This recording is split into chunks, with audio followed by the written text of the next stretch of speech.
एक गांव में एक बूढ़ी औरत अकेली रहती थी। वो अकेले ही अपनी जमीन पर थोड़ी बहुत खेती बाड़ी करके और सब्जियां गांव के बाजार में बेचकर अपना गुजारा कर लिया करती थी। एक दिन जब वो सब्जियां बेचकर वापस आई तो उसने देखा कि उसके घर के सामने एक कौवा घायल पड़ा हुआ है। अरे अरे अरे, क्या हुआ तुम्हें? तुम यहाँ कैसे गिरे? तुम्हें चोट कैसे लगी? ऐसा कहते हुए बुढ़िया ने कौवे को उठा लिया और अपने घर के अंदर ले गई। उसने कौवे की चोट पर मरहम लगाया, उसे खाने के लिए रोटी और पीने के लिए पानी दिया। पानी पीकर उसे होश आ गया और कौवे ने अपनी चोंच हिलाकर बुढ़िया का धन्यवाद किया। तब बुढ़िया ने उससे कहा, तुम फिक्र मत करो, तुम्हारी चोट जल्दी ठीक हो जाएगी और तुम फिर से उड़ने लगोगे। बुढ़िया ने कौवे की 3-4 दिन तक खूब सेवा की। एक दिन जब वो बुढ़िया सुबह सुबह उठी तो उसने देखा कि कौवा उसके घर में ही नहीं है। अरे कौवा कहाँ गया? उसे कोई बिल्ली तो नहीं ले गई? तभी बुढ़िया को अपने आंगन के पेड़ से काए काए की आवाज सुनाई दी।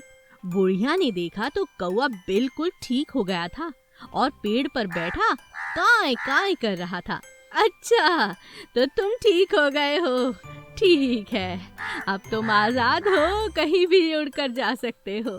जब बुढ़िया ने ऐसा कहा तो कौवा उड़कर उसके सामने बैठ गया और कहने लगा, नहीं नहीं अम्मा, मैं कहीं नहीं जाऊंगा, मैं आपके पास ही रहूंगा। अरे क्या तू बोल सकता है? हाँ अम्मा, मैं बोल सकता हूँ। अब कौवा बुढ़िया के पास ही रहने लगा। एक दिन जब सुबह सुबह कौवा बाहर से उड़कर आया तो उसने देखा कि बुढ़िया अंदर बीमार पड़ी है। उसे बहुत तेज बुखार था और वो बुखार में दर्द के मारे कराह रही थी।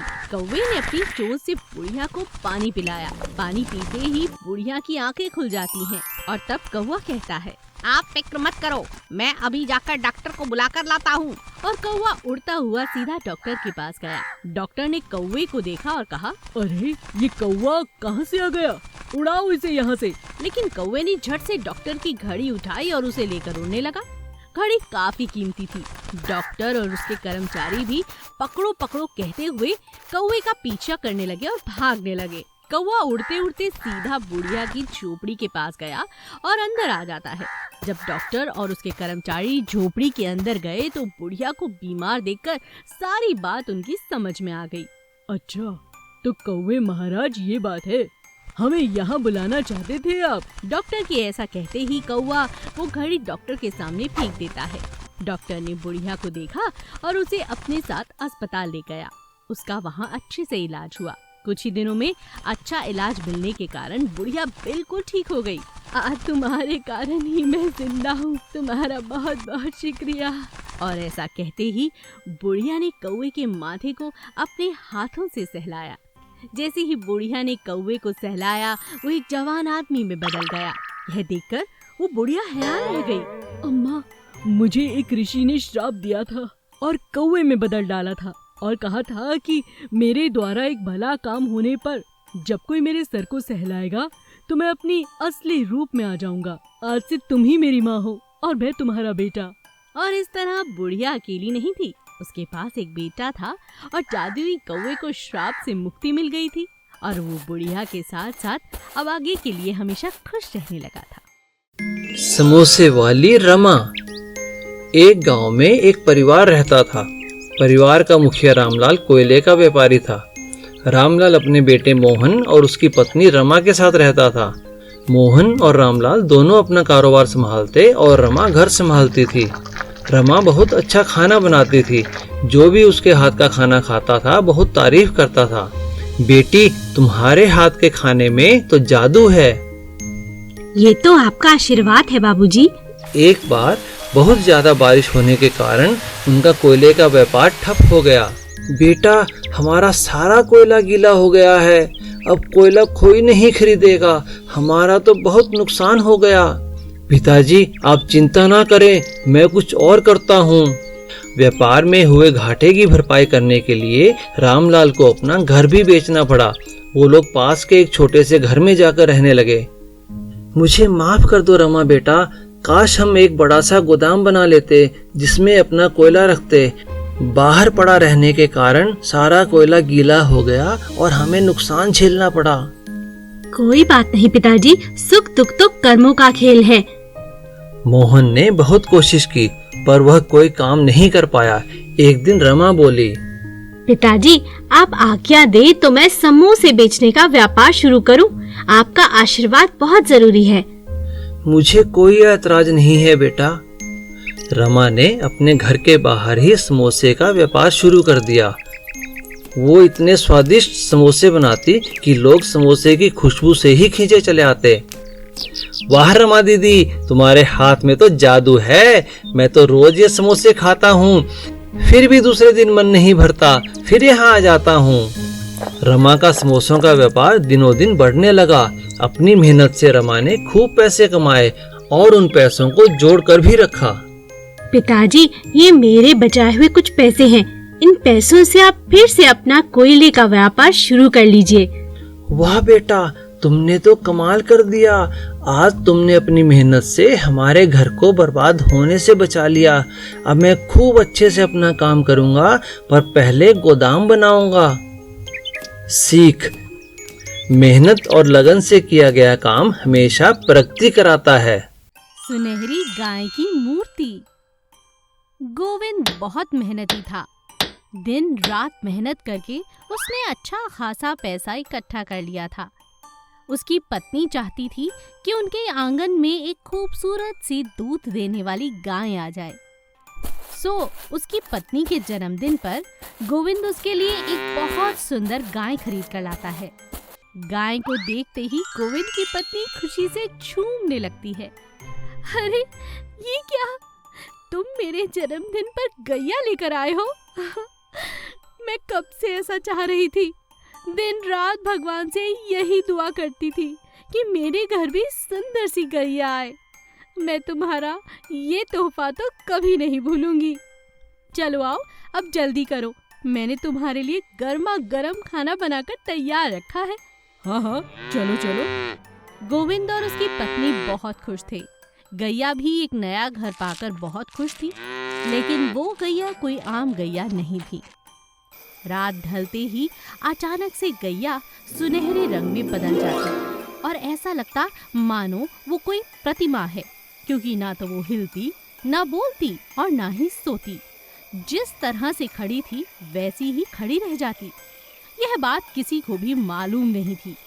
एक दिन उनके पड़ोसी विषमनाथ ने अचानक से सुनहरी गाय को आंगन में खड़े हुए देखा। उसके मन में लालच आ गया। अरे ये क्या, सुनहरे रंग की सोने की बनी हुई गाय, और वो भी गोविंद के आंगन में। दिन में तो सफेद रंग की गाय रहती है, जरूर कुछ गड़बड़ है। अब तो पड़ोसी दिन रात गैया का दर्शन देखने के लिए इधर उधर से झांकता रहता। उसके मन में लालच आ चुका था। उसने अपनी पत्नी को सारी बात बताई। पड़ोसी की पत्नी ने कहा, अरे तो इतना सोच ही क्यों रहे हो, ये गोविंद तो बड़ा मालदार आदमी है। मैं तो कहती हूँ रात के अंधेरे में कोई देख नहीं पाएगा और आप आंगन टाप कर उधर चले जाओ। बाहर मैं इंतजार करती हूँ। थोड़ा सा गाय का पैर ही तोड़ कर ले आओ, हमारी पुश्तें खाएंगी। हाँ। अपनी पत्नी की बातों में आकर पड़ोसी वैसी ही हरकत कर बैठता है। लेकिन अचानक गोविंद की पत्नी की आंख खुलती है और वो पानी पीने के लिए जाती है।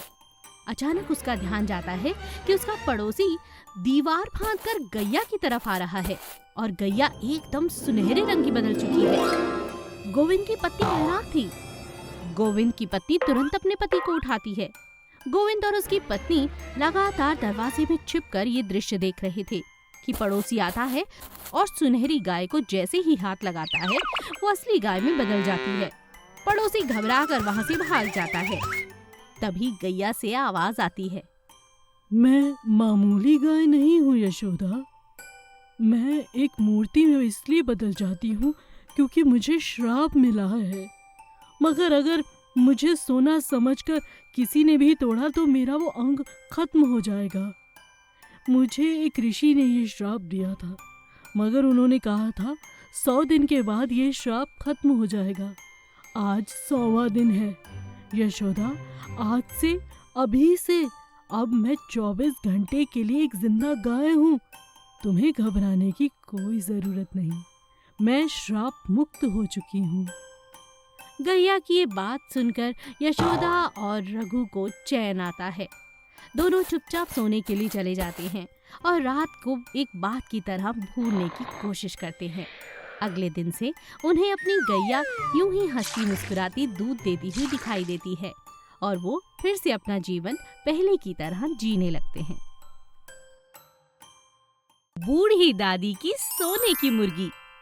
सुमित्रा नाम की एक औरत थी जो हमेशा बहुत मेहनत के साथ मिट्टी के बर्तन बनाती और उन्हें बाजार में बेचकर अपना घर चलाया करती थी। अब वो धीरे धीरे काफी बूढ़ी हो चुकी थी।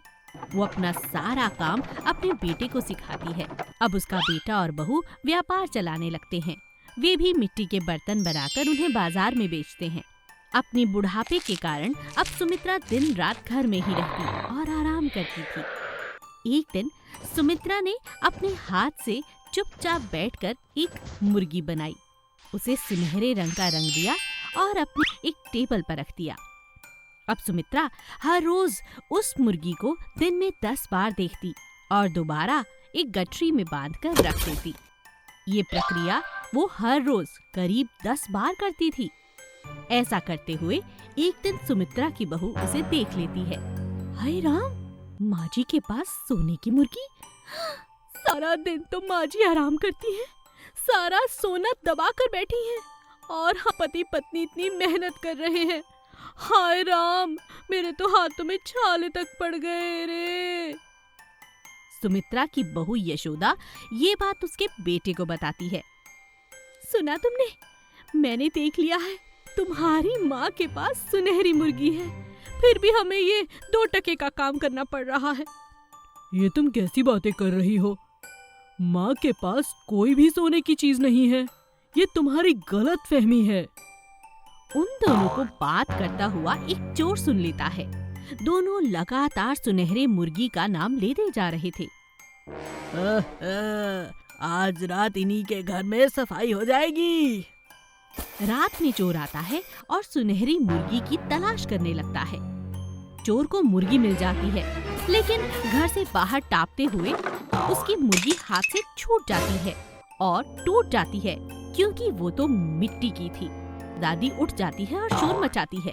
अरे कोई है, जल्दी आओ, घर में चोर घुस आया है। सुमित्रा का बेटा भागा भागा बाहर आता है। बहू भी वहीं खड़ी हो जाती है और चोर दुम दबाकर वहां से भाग जाता है। टूटी हुई सुनहरी मुर्गी देखकर दोनों पति पत्नी हैरान रह जाते हैं। सुमित्रा का बेटा टूटी हुई मुर्गी को उठाता है और अपनी माँ को कहता है, माँ, ये क्या है? सुमित्रा अपने बेटे से कहती है, अरे बेटा, सारी उम्र इसी मिट्टी के साथ जिया है, सोचा एक प्यारी सी मुर्गी बनाकर अपने हाथों से उसमें रंग भरकर अपने पास रखूं, एक याद के तौर पर मुझे क्या मालूम था इसका सुनहरा रंग ही हमारे घर में एक चोरी का कारण बन जाएगा रे। सुमित्रा की बहू ये बात सुनकर बहुत शर्मिंदा हो जाती है। सुमित्रा का बेटा अपनी पत्नी से कहता है, देख लिया तुमने, माँ बहुत भोली है, उसके पास कोई सच्चा सोना नहीं। अगर सोना है तो मैं हूँ उनका अच्छा और सच्चा सोना, जो उन्होंने तुम्हें दे दिया है। मुझे माफ कर दीजिए। सुमित्रा की बहू को बहुत पछतावा होता है। वो अपनी सास से माफी मांगती है, अपने पति से माफी मांगती है और घर में फिर से खुशहाली छा जाती है और सभी प्यार से रहने लगते हैं। हमें बेवजह कभी भी रंग के आधार पर किसी पर शक नहीं करना चाहिए। लालची चिकन वाला। एक गांव में जगत नाम का एक आदमी था। वो चिकन की दुकान चलाता था। उसके मन में बहुत लालच था। वो हमेशा पैसे बचाने की ही सोचता था। रियाज जगत को चिकन की सप्लाई करता था। जगत उससे खराब चिकन कम दाम पर खरीदता और ग्राहकों को अधिक दाम पर बेच देता। रियाज को यह बिल्कुल भी पसंद नहीं था। अरे वाह, आज तो बहुत कमाई हुई है, बस ये रियाज चिक चिक करता है। एक दिन जगत गांव के बाहर कहीं जा रहा था। उसने देखा रियाज एक मुर्गी फार्म से निकल रहा है। अच्छा, तो ये रियाज यहाँ से मुर्गियाँ खरीदता है, कल मैं भी यहाँ से मुर्गी खरीदूंगा। अगले दिन जब रियाज चिकन सप्लाई देने आया तब जगत ने उसे मुर्गी खरीदने से मना कर दिया। अरे रियाज, पहले सारा चिकन खत्म होने दो, बाद में खरीदूंगा। जगत उस फार्म पर जाता है जहां उसने रियाज को देखा था, लेकिन उसे वहां कोई दिखाई नहीं देता। अरे कोई है, अरे कोई है। जगत वहां आवाज लगाता है लेकिन उसे कोई जवाब नहीं आता। अरे वाह, यहाँ तो मुर्गियाँ ही मुर्गियाँ हैं और कोई देखने वाला भी नहीं, कुछ मुर्गियाँ उठा लेता हूँ। और जगत ने वहाँ से कुछ मुर्गियाँ उठाई और तेजी से वहाँ से निकल गया। अरे वाह, आज तो मज़ा ही आ गया, बिना कोई खर्च किए कमाई ही कमाई, अब रोज ही ऐसा करूँगा। अब जगत रोज रात को फार्म पर जाता और मौका पाकर मुर्गियाँ उठाकर ले आता। इस तरह वो लगातार मुर्गियाँ रात को चोरी करता रहा और बेचता रहा। जब फार्म में मुर्गियाँ कम होने लगी तो फार्म के मालिक को कुछ शक हुआ। उसने फार्म पर नज़र रखनी शुरू की। उसने देखा कि एक रात जगत वहाँ से मुर्गी उठाकर ले जा रहा है। तब फार्म के मालिक ने एक चाल चली। उसने अपनी 4 मुर्गियाँ रात को फार्म में खुली छोड़ दी और एक मुर्गी को एक खास तरह की रोटी खिला दी।